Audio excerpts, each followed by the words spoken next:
Oi, gente querida, hoje eu estou muito alegre porque eu estou recebendo aqui meu amigo Antônio Júnior, amigo querido, esse homem que Deus tem levantado no Brasil, e a gente fez alguns vídeos juntos e a nossa galera está pedindo muito para a gente fazer de novo, é sempre um prazer. E hoje eu quero falar para vocês que nós vamos abordar um tema muito especial. Nós vamos abordar sobre o tema da Bíblia evangélica e a Bíblia católica. Existe alguma diferença? Bom, mas antes da gente começar a falar do tema, eu quero pedir para você que ainda não se inscreveu no meu canal e no dele, que você se inscreva, se curtiu a mensagem, compartilhe, dê lá o like, tá bom? Vai ser uma bênção, espero que você curta muito. Seja bem-vindo, viu, Antônio? Obrigado. Prazer ter você aqui. Qual a diferença entre a Bíblia evangélica e a Bíblia católica? E é interessante, Lemartino, que esses dias um rapaz chegou para mim e ele me disse: pastor, mas a Bíblia foi escrita por homens. Eu virei para ele e falei assim: não, graças a Deus, que bom, cara. Que bom que foi escrita por homens. Isso mostra que Deus confiou em nós, somos tão falhos, né? Mas Deus inspirou homens. Não foram homens qualquer, eram homens separados por Deus, homens que tiveram uma vida dedicada, uma vida piedosa, né? E esses homens tiveram a unção específica para escrever, né, o Antigo Testamento, o Novo Testamento. E eu quero ler uma passagem que comprova isso, né, de que a Bíblia ela foi escrita por homens, porque Deus conta com o ser humano, né, para fazer a obra aqui na terra, mas tem a inspiração divina. Olha o que está escrito em 2 Pedro, capítulo 1. Antes de mais nada, saibam que nenhuma profecia da Escritura provém de interpretação pessoal, pois jamais a profecia teve origem na vontade humana, mas homens falaram da parte de Deus, impelidos pelo Espírito Santo. Então é isso, né? A Bíblia foi escrita por homens, mas homens inspirados pelo Espírito Santo de Deus. E não nada veio da cabeça, da mente humana, mas foi algo de Deus mesmo, né? Então a Bíblia, irmãos, ela não contém a palavra de Deus, ela é a própria palavra de Deus. Tanto é que a minha vida foi transformada, a do Lamartine, e de milhões e milhões de pessoas ao longo da história.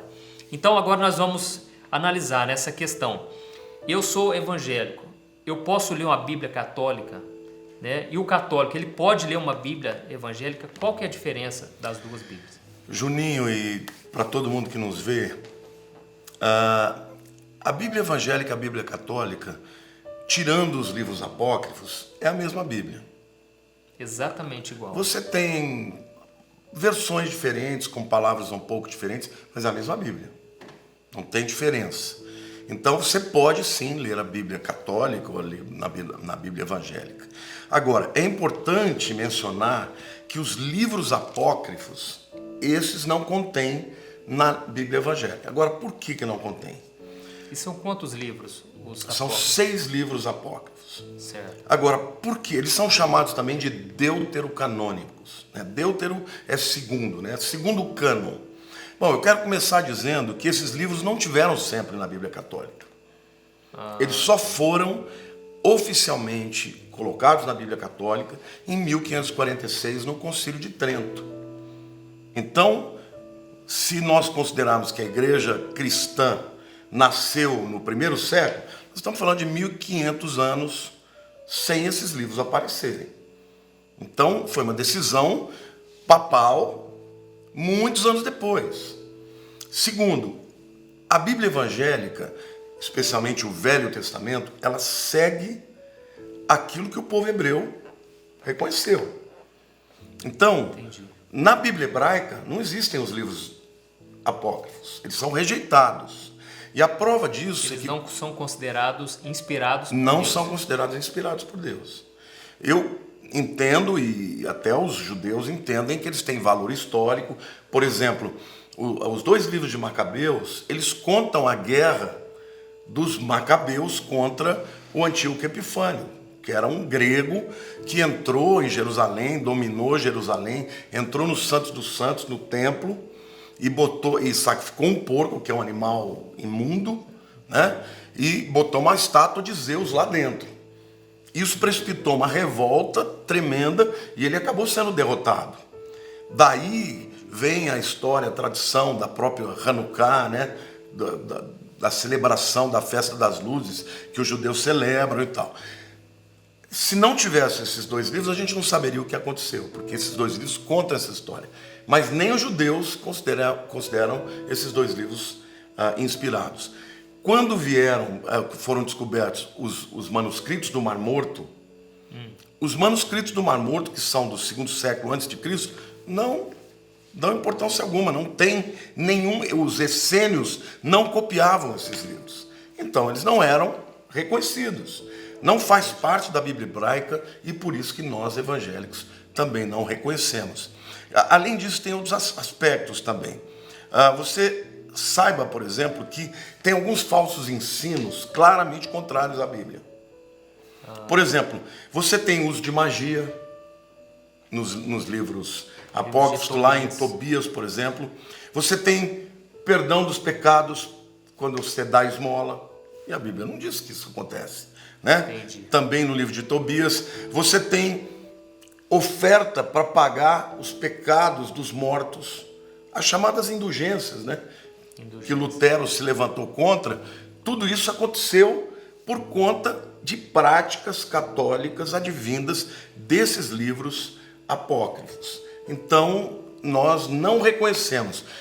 Agora, o restante da Bíblia Católica é exatamente igual a nós, tanto no Novo Testamento quanto no Velho Testamento. Então, os livros apócrifos, eles têm contradições com todo o restante da Bíblia, né? Com certeza. Tem coisas que a Bíblia condena. Feitiçaria, por exemplo, é uma coisa absurda. Mas havia feitiçaria no meio da tradição do povo hebraico, o povo judeu, e os livros recomendam. Tobias tem recomendações disso, entendeu? Entendi. Eu lembro que uma vez um professor meu de história, ele falou duas coisas para mim. Ele falou, olha, você que é evangélico, né? Deixa eu te falar duas coisas que eu não consigo entender. A primeira é que o povo de Israel é inexplicável, porque já teve tantas guerras, né? Um povo tão pequeno e até hoje sobreviveu, né? Diante do improvável, aquele povo ressurgia e até hoje é um povo muito forte, né? E ele falou outra coisa que eu não consigo entender, como é que a Bíblia se completa. Eu achei interessante porque ele não é cristão. Ele falou, olha, eu já estudei bastante a Bíblia para questão de estudo e eu vi que profecias que foram feitas, né, há milhares de anos batiam com as profecias, né, do tempo presente. Então, realmente não tem explicação. A Bíblia é inspirada por Deus mesmo, né? Não, se você pensar que você tem um período de mais de 1.600 anos entre todos os autores que escreveram, se você pensar que você tem homens, você tem mulheres, você tem reis, você tem fazendeiros, você tem pessoas simples, você tem profetas, você tem músicos, você tem todo tipo de gente escrevendo e não tem uma contradição. Ou quando tem contradição, é porque a pessoa está olhando só o contexto, né? Que é o que ela não viu, está na superfície. Quando você aprofunda, você descobre que não existe contradição. Na verdade, às vezes complementa uma coisa a outra. Às vezes você vê dois autores vendo o mesmo episódio, um olhando de cá, outro de cá. Um ressaltou um aspecto, outro ressaltou outro aspecto. Aí você fala, pô, mas o que aconteceu de fato? Não, aconteceram as duas coisas. Só que um resolveu dar uma ênfase num aspecto e o outro a outra. Agora, a Bíblia, o Juninho, é extraordinária. Eu estava comentando aqui com o Juninho antes que... Porque ele falou para mim que parece que tem muita gente que pergunta sobre como é que a Bíblia cita os apócrifos, o livro de Judas, por exemplo, né? Eu estou lendo aqui, ó, Judas capítulo 1, só tem um capítulo, né? O versículo 14, ela fala a respeito de Enoque, que ele, na verdade, ele cita uma profecia. Essa profecia está dentro de um dos livros apócrifos. Isso. E o que você explica? Como você explica isso? A Bíblia está citando uma passagem que está no livro apócrifo. É simples. O livro de Enoque, ele profetiza a vinda de Jesus. Ele fala, eu vejo o Senhor vindo com as miríades dos seus santos. Ele está falando da segunda vinda de Jesus. Então, por que o apóstolo Judas, e é bom deixar claro que não é o Judas Iscariotes, tá? Esse é o apóstolo. Por que ele citou Enoque? Porque Enoque falou de uma coisa verdadeira. Então, o fato de um livro ser apócrifo não quer dizer que tudo que ele escreveu está errado. Como eu falei para você, o livro de Macabeus, ele conta uma história de uma guerra dos judeus que, se não tivesse lá, a gente não saberia. Então, de fato, Enoque citou uma coisa verdadeira que vai acontecer, e Judas não teve problema nenhum de citar Enoque, até porque muita gente na época conhecia o livro de Enoque. Então, como você citar, por exemplo, um autor de um livro bacana que você leu e você coloca ele na sua mensagem. Agora, aquele livro não é inspirado, aquele livro, o camarada falou uma coisa bacana, mas foi uma citação. Entendi. Assim como já vi em alguns momentos o Paulo citando algum provérbio, né? Que às vezes nem estava na Bíblia. Muito bom, é isso aí. Muitos provérbios para acrescentar a mensagem, mas não quer dizer que aquela mensagem, né? Porque inspirado por Deus é uma coisa muito clara. No grego, theos pneustos é soprado. O Espírito Santo soprou. Soprou no ouvido dos apóstolos. Eles escreveram. E dos profetas e tal. Agora, é o que se falou. Paulo citou um provérbio popular da época que tem a verdade. Não é? Não tem nada demais você citar uma pessoa que falou a verdade. Seria a mesma coisa de eu citar hoje há males que vêm para o bem. Não está na Bíblia, mas é uma verdade. Mas total verdade, porque todas as coisas cooperam para o bem do que a Deus. Ou seja, o há males que vem para o bem é até um ditado que acaba sendo resultado da influência da Bíblia na cultura. Olha isso. Não é bacana? Bacana. Então não tem problema de citar os apócrifos, mas eles não são inspirados. Os judeus não reconheceram, os católicos não conheceram. A história tem um monte de padres, de pessoas que rejeitaram esses livros. E eles foram decididos, né, no Concílio de Trento para serem colocados na Bíblia, mas com muita polêmica. Muita gente não aceitou, inclusive naquela época. Então, a nossa Bíblia, a Bíblia evangélica, ela é o Velho Testamento hebraico e mais os livros do Novo Testamento. Agora, sabe, Juninho, uma coisa que a gente estava comentando também é sobre as traduções. As traduções. Quais são as perguntas que a tua turma tem falado? Tipo assim, como que a Bíblia não foi adulterada, né? Porque a gente sabe que o ser humano é mau, o ser humano tem os seus próprios interesses, egoístas, né? Tem até aquele livro de Eli, eu acho muito interessante naquele livro, que é exatamente isso. Aqueles homens queriam a Bíblia, né? Porque sabiam que a Bíblia tem o poder de influenciar, mudar vidas, e eles queriam, lógico, usar de maneira errada, né? Então, como que ao longo desses milhares de anos aí, e que, né, tem os manuscritos, né, do Antigo Testamento, do Novo, como que não teve nenhuma alteração, né? Explica para mim como que as pessoas traduziam de língua, mudando, né, de língua, deixando no papel. Bom, primeiro eu quero falar sobre as cópias, né? Porque quando Isaías escreveu, ou quando Jeremias, né, Baruque escreveu para Jeremias, como é que a gente tem certeza que o que ele escreveu lá, o primeiro livro que ele publicou, é o mesmo que está na nossa Bíblia? Bom, a tradição hebraica era uma tradição muito séria na questão da cópia. Um escriba, para ele chegar a ser um copista, ele tinha que ter mais de 20 anos de experiência. E havia técnicas tão perfeitas para proteger o erro, que eu vou citar algumas coisas aqui, que garantiram que a Bíblia que a gente lê é a mesma que eles escreveram. Por exemplo, um escriba, quando ele escrevia uma linha, ele numerava cada uma das letras. E no final daquela linha, ele botava no final, na coluna ao lado, um número de letras. Então não bastava copiar a palavra, ele tinha que copiar letra por letra. Então o manuscrito inteiro é numerado. Agora, se o camarada fizesse um errinho assim, no hebraico tem algumas letras que, se você, por exemplo, o Vav com Lamed, se esticar um risquinho para cima, pode confundir. Se ficava uma coisa meio dúbia, ele pegava aquele manuscrito inteiro, não ia corrigir, fazer rasura, nada disso. Ele pegava o manuscrito inteiro e jogava no fogo. Para garantir que nenhum manuscrito errado fosse considerado certo sem querer, trocar-se. Entendi. O camarada está lá copiando. Se deu uma erradinha ali, fogo. Entendi. Então, eu vou dar um exemplo para vocês. Até os manuscritos do Mar Morto serem descobertos no século XX, nos anos 40, o texto mais velho do Velho Testamento era o Códice de Alepo, que era do ano 1000 depois de Cristo. Então, você pegar Isaías, por exemplo, que é de 730 a.C., putz, é muito longe, né? Quando você compara os manuscritos do Mar Morto com o Códice de Alepo, que tem 1.200 anos de diferença, eles são praticamente idênticos. Não tem diferença.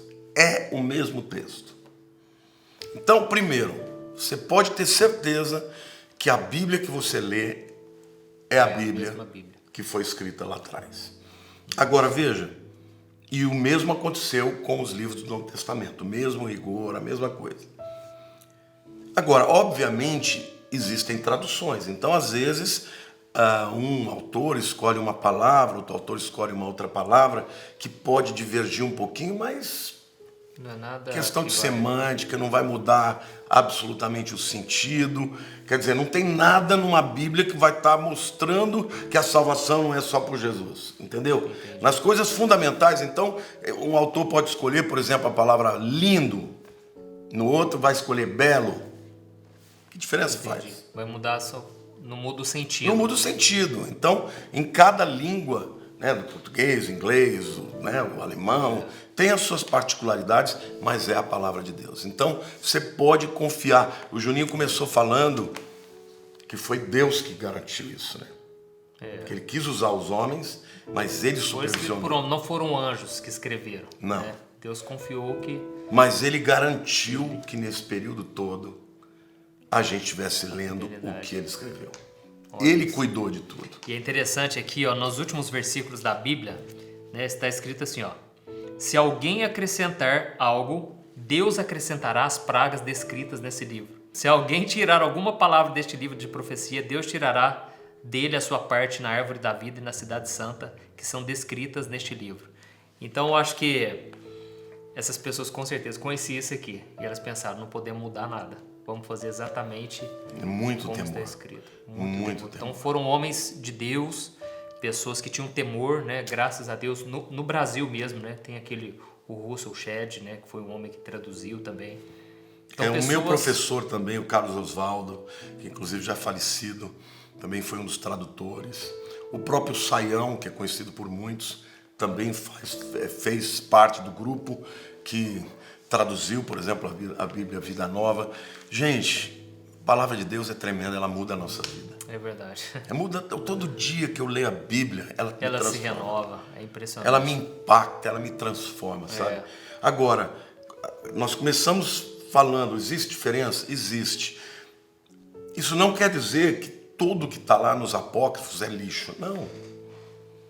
Eu comecei dizendo, o livro de Macabeus é importante, porque ele conta um fato histórico que não tem outro escrito da Bíblia, né?